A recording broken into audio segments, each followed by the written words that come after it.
Hi mga kaasay, mayong buntag. For today's video, misayo day kog mata kay church di man karon kinahanglan gyud sayo ka kay mga alas 8 so dapat naka ilis na mo. So tungod kay daghan man ko og ipaypayay kani nga hong ipaypay karon mao ni ang among gilabhan dito sa suba gahapon.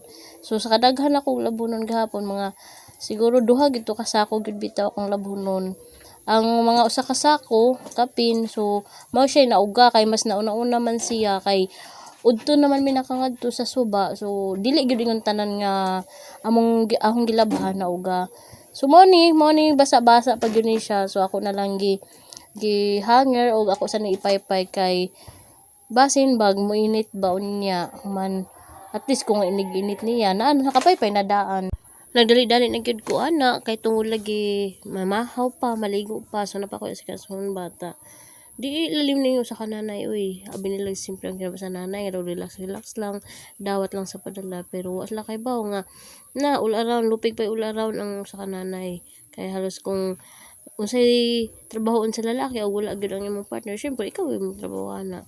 So, nagkuan ko kay tungod, palagi ko pamahaw, gipauna lang nako ang mga bata nagpamahaw. Human, ako lang sila gikuan nga, pakanon na lang sa nila ang ilang manghud para mahuman. Ang usahon ang gipaligo para sunod-sunod namin nga mahuman. Kung mahuman ko diri, so magdungan-dungan gyud mi anig kahuman. Pag human ako ana. So mo lagi ni pag nanay gyud ka o di ba wala pa jud ko pa kapanghimuta diha o. So diretso ko bangon na may pay human silhig. Siyempre mag-init sa tagtubig. Human kay naman mi nakit-an in langgam ba.